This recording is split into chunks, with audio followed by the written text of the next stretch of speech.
Hi, today's video is me doing a tutorial. I'm going to do like a drawing guide tutorial on how I drew a comic book landscape and how I utilize the Promarkers to color that landscape. Now, this is also based on a video by a guy called Orphanlast who was saying about comic book landscapes and how there's a particular guy called Jeff Smith who did the Bone comics, and he's particularly adept at doing some amazing landscapes within his comics.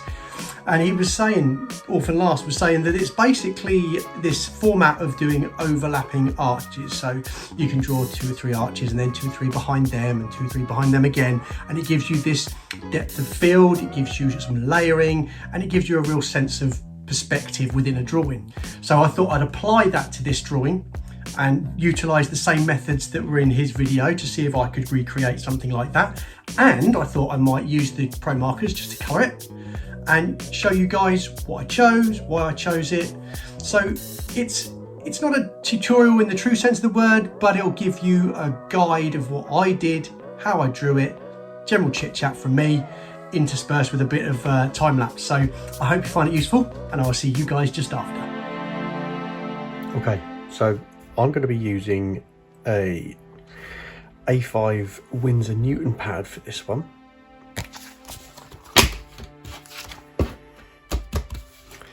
And today I'll be using mechanical pencil, fine liner, an eraser,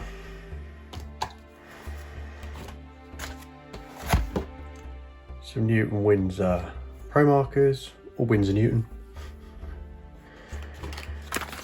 a couple of sets, and for good measure, if I need them,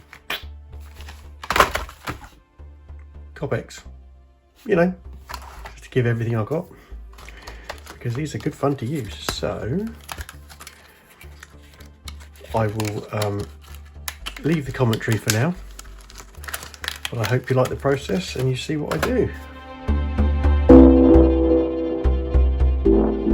So to kickstart this one, I've just sort of roughed out a rough foreground for the video, for the image that I'm going to do, and it's based off a video that was done recently by a guy called Orphanlast, who's a cool artist. I follow him regularly on here because he's just so good, and he's a talented bloke. He knows his stuff.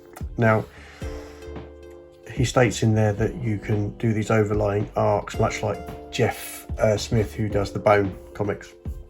And the structure of the images is basically these arches, which you kind of create into the image, and it creates this depth of field through your structure of a sort of landscape in a comic book. So I figured I'd go down the same track as him and see if I can do the same sort of thing. So sit back, watch, and I'll put a little bit of time lapse in, and you can see how this one progresses.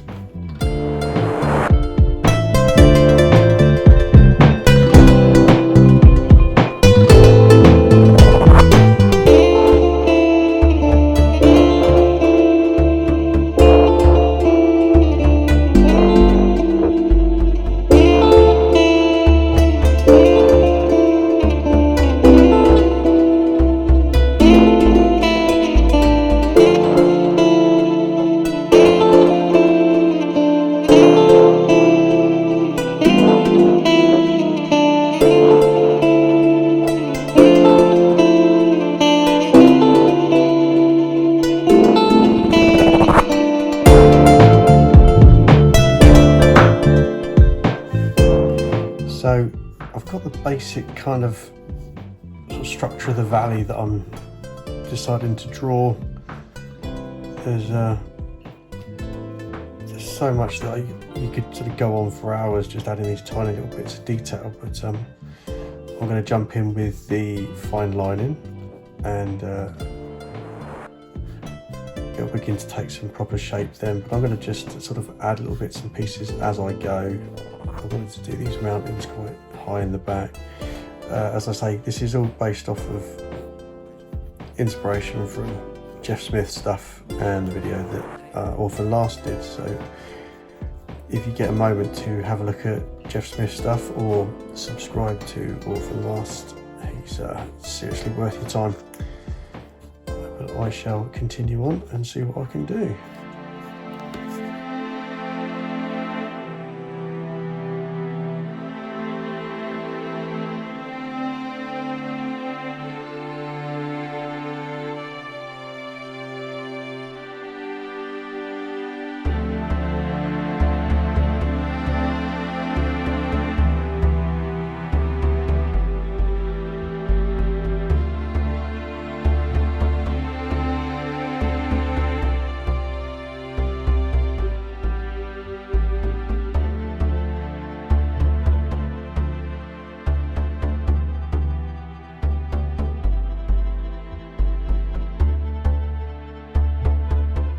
Okay, so we've got it pretty much lined out. I do want to have a little bit of cloud in the sky there as well, because, you know, it's a mountain range without a cloud behind, eh? Okay, so for the foreground, I've got these rocks here, the pathway, and the rocks on the left-hand side as well. I'm going to use these two because they blend quite nicely together. So we're looking for almond and putty, I believe, which are actually flesh tones, but they work well for the old rocks. So here we go.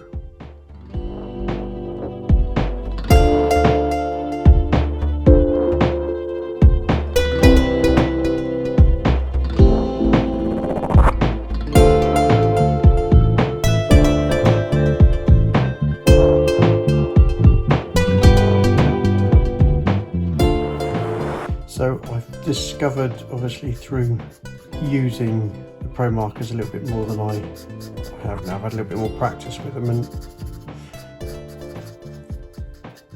most of the process for me is having to use the lighter tones first. I mean, this is common knowledge anyway, but you use the lighter tones first, and then you basically go in where the shadows are going to lie, not too over the top. And then if I just do an example for this, and then go back in with the colour you've just used, the lighter colour, and then it blends really, really nicely, and you get a more smooth, much smoother transition between the two colours, and you end up with a nice looking sort of gradient on the ones you're doing.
So for the pathway sort of road element there, I've used satin and ivory, which are these two, which again blend well together, they complement each other, and I'll probably use them again on the mountains at the back. So I think now is the time I will get stuck into some greenery. So the colours I'm going to be using for the greenery element, the fields, the trees, the leaves, etc. These are going to be, 3 of them are going to be Promarkers. So we've got marine, forest green and lime green in the Promarkers. But because I want to vary it up a little bit, I've actually got a couple of Copics here. And I'm going to see how they go. They look to be quite nice. What have we got here? yellow green, and do you know what, I can't even read that, my eyesight's bad, but it's a very, very light green, very pale green, so we'll go from there.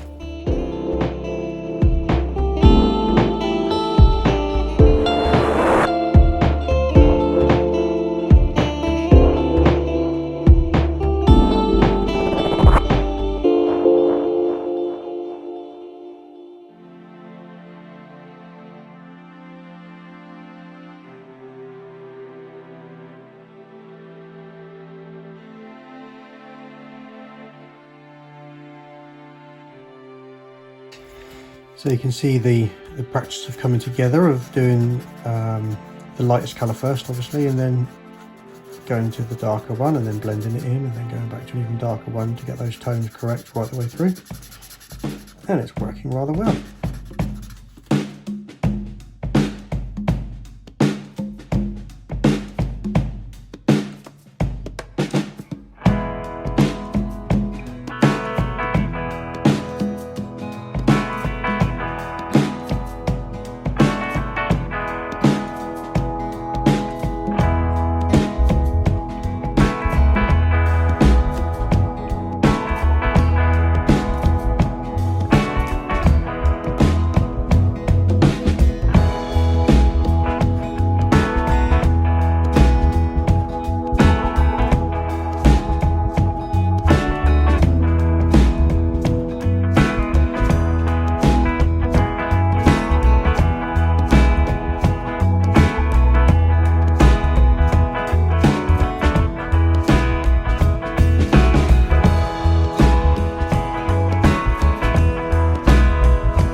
Okay, so I'm going to do the sky, leaving out the clouds, but I'm going to use a Copic for this one, and this one is Frost Blue.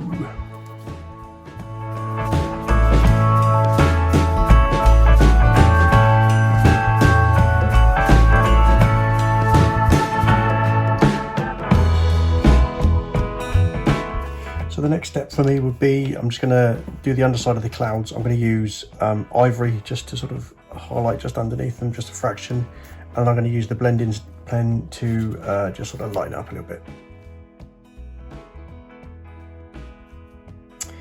And to put the finishing touches to the mountain range now, I'm going to be using Cool Grey 4 and putty. Putty I used on the foreground here, but I'm going to use it a little bit better effect at the back there and blend it in with the Cool Grey.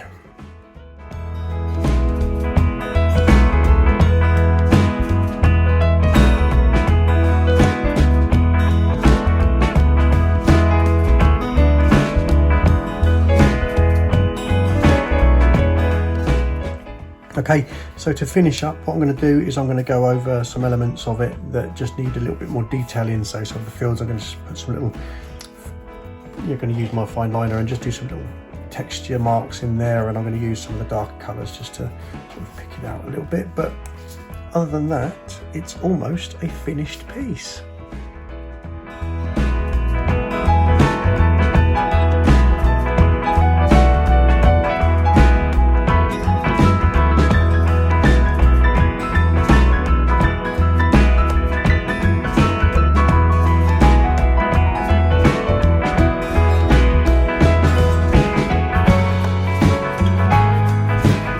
So there you go, there is the finished article. So that's my little adventure into Copics and Promarkers, and it's just my way of showing you what I've learned and how far I've come in the short space I have had with using them. Ding! And that's it. That is the little tiny landscape that I drew based off of the technique described by Orphanlast in his video, and it worked. It really did work. Yes, the colours are very vibrant and I'm still learning about that, but it still looks like a comic type picture, doesn't it? I mean, look, that's all right. That looks really nice. And you can see exactly what I tried to achieve with that. Promarkers are great. Orphanlast is good, so look him up on YouTube as well. get stuck into him because he's definitely worth a watch. And also check out Jeff Smith's Bone comics if you can get hold of them, because they are cool as fuck. But I'll leave it there. If you liked it and you found it useful, apologies at first because it's quite a long video, but if you've got this far, then you are a true fan and a great person. If you can stick with me for another video, that would be great. If you liked it, leave me a comment and get in touch, because it'd be wonderful to hear from you. And I suppose until the next one, stay safe, stay clean, stay happy, and I will see you then. Bye for now.